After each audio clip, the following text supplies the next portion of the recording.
So it's that time of year where the decorations are put into place.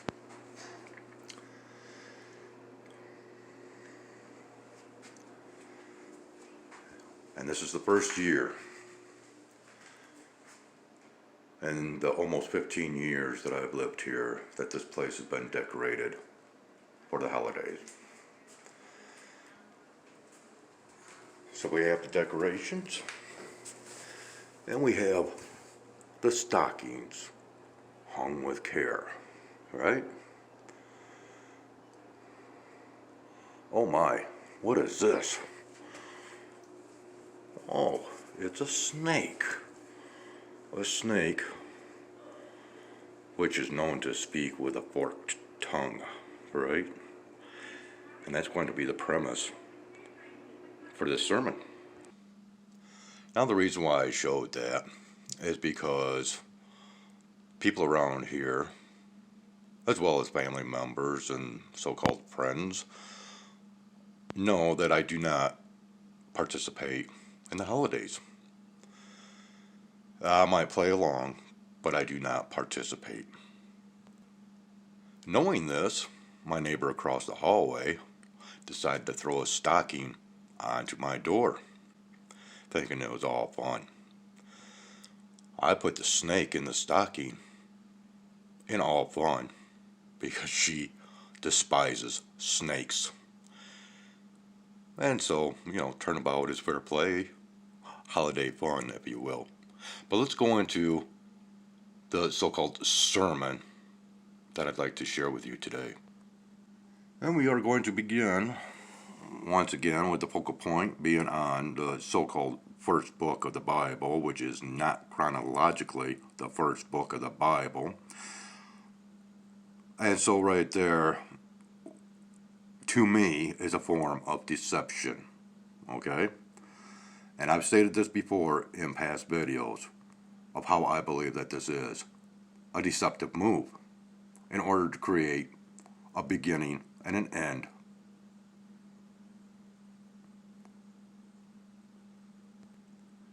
But we'll go ahead and stick with the narrative at play. So, of course, we had the first chapter of Genesis, which is about the creation. Okay? And because, once again, due to the so-called Mandela effect and how this book no longer reads the way that I remember it reading for the majority of my life, I have to make a point out of my observations in regards to this book and the stories therein and the possible deceptive moves by those that you don't believe to be deceptive in nature, if you will. Now I want you to understand that there is a belief system out there known as the eighth day creation, okay? Now we all know that 6 days God created everything, right? And then on the seventh day, he rested. But there's people that understand a little bit in the regards that I take this book and what it states, that there was yet another period of creation. And it was not by God. And if you will notice, eventually it goes from stating, and God did this and God did that, to the Lord God. This is a ranking system, okay? You have the lords that are lower than God. This is why it says Lord God. There is a difference. These are the creators of you and me. All right? Now I will go ahead and expand on that as we go along. So what was the initial creations? What type of animals? Well, we describe them as being prehistoric, right? From things as small as a trilobite to as large as the megalodon shark. All right. These were destroyed during that great flood. Oh, and this is a giant mollusk here, fossilized. All right. So supposedly we had the great flood, and that is basically what wiped out everything that we know of, right? Of course, there is the asteroid theory that is what killed off the dinosaurs. Yeah, either way, destruction is destruction. But we go on, and all of a sudden, we come into the age of early man and their tooling. Okay? Very rugged, rudimentary types of tooling. Now remember, we have what is known as the missing link within evolution. Okay, let's just go ahead and say from the caveman to us today. And this missing link, which is still yet to be discovered, that actually links us to those troglodytes or cavemen or Neanderthals or whatever you want to call them. All right? They were of the first creation. We are of the second creation by those called the so-called fallen angels, which is described here. Now, as I said, this is going to be about a little bit of deception, in which we already should know of the deception when it comes down to dating items in history. So, when you ask a paleontologist, archaeologist, or what have you, when these things are found deep in the earth, dug up, they are to find the approximate age that they belong in. And so how do they do that? Well, they use the explanation as, well, we test the surrounding rock to find out how old that is. Okay, so how do you tell how old the rocks are? Oh, by the fossils that we find within the rocks. Okay, So you determine the age of relics and artifacts based on the rock age around those artifacts found in order to come up with an age. It just goes round and round and round, okay? And it makes no sense. So you have to understand that little bit of deception right there. They have no clue how old the earth is. They have no clue how old the ages are, the timelines. They're still trying to figure all this out. And it's going to be a never-ending story. Okay, so once again, right here it says, and God blessed the seventh day and satisfied it, so on and so forth. Okay, and these are the generations, blah, blah, blah. And then it goes on into Adam and Eve, the story of Adam and Eve. Now, let's get into the factor of parables. All right, before we get into that, let's go ahead and find out what the definition to speaking with a forked tongue is all about. And basically, that is to speak in a dishonest way meant to deceive people. Now then, is it deceptive to tell stories that have multiple meanings to where each one could take it a different manner? Think about that. According to Matthew, Jesus speaks in parables because the people do not see, hear, nor understand. And so what did he do? He confused them that much more through his little stories. Even his own disciples that traveled with him on a daily basis could not make heads nor tails of the stories that he told.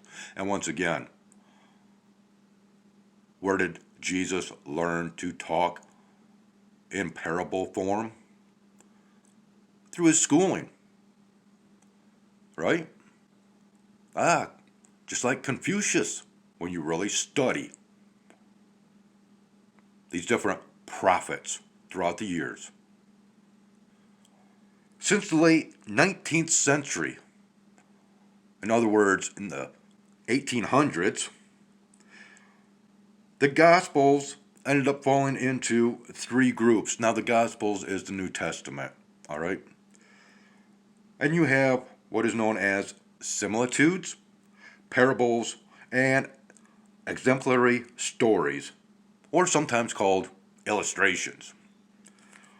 The story of Adam and Eve, and you can research this yourself, just look it up online, and you will find out that the story of Adam and Eve is registered as a parable.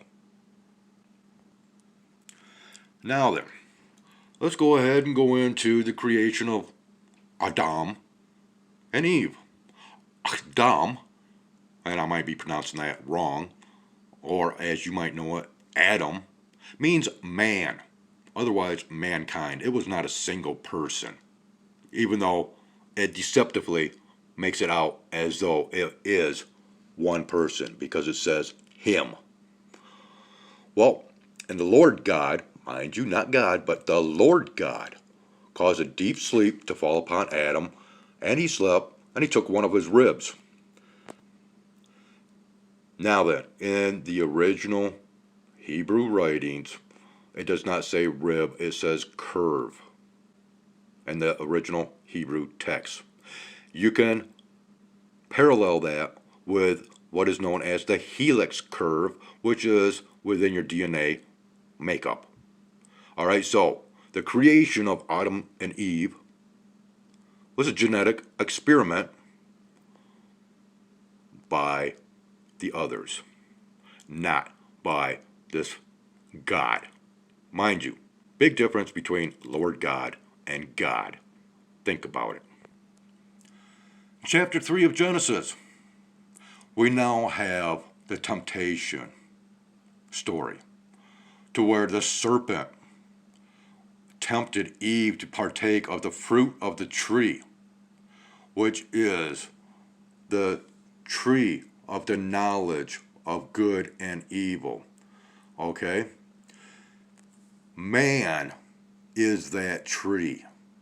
We are separated by the other creatures of this planet because of knowledge. We have what is known as the family tree. Genetics. Boom. Once again, going back to this. So we continue on with the factor that this story of Adam and Eve and the temptation is actually a story given to the people of that time as a lesson of sex. The fruit of the tree of knowledge of good and evil was that serpent that ended up having his legs cut off and attached, or excuse me, made to crawl upon the belly from there on. This was speaking of the male's genitalia. All right? This is why it eventually goes into the punishment for their nakedness. No, it was because of the sex that they had. All right?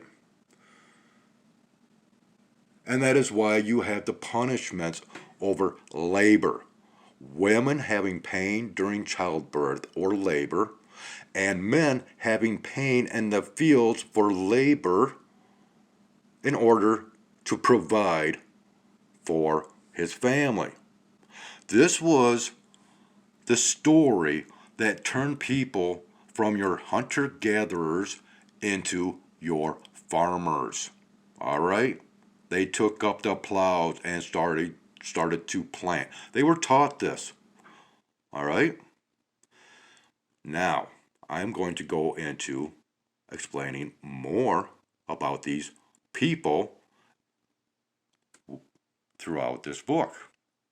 Now I'm going to ignore all the begats, because that really does not matter to me, the bloodline, although the bloodlines here is nowhere near the bloodlines when you really get into researching such bloodlines as all of the past U.S. presidents and how their bloodlines connect to a person known as King John. And there will be another King John in the future. All right? And I'm going to leave that at that, as you will eventually see this come about. So, eventually, we get into the story of the flood and Noah. Because, of course, we get into all the begats, and it ends up coming down to, and he called his name Noah. Now, we also hear this story. This is a repeat, actually, of a story that was around 1,000 to 2,000 years prior to the Hebraic writings.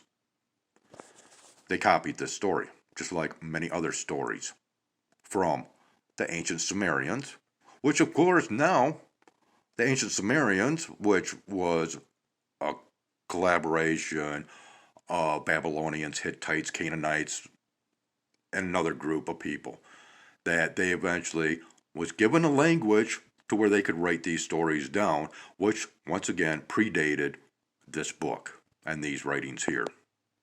Now, the only reason why I'm going to bring up Noah is for the factor that this is supposedly the division between the fallen and that age period, and like I said, the prehistoric times, to bring about the people that use these. And there is a little parallelism between Noah and his ark, and believe it or not, the Pilgrims and the Mayflower. We just got done celebrating, or you just got done celebrating Thanksgiving, in which most people don't even understand the realities of that whole Thanksgiving scenario. Where is the parallelism? Well, we have what is known as a manifest. Most ship logs have a manifest, which is those people that are on board, or the passengers. We know of Noah, his name, as well as the names of his sons, but we do not know the names of the wives.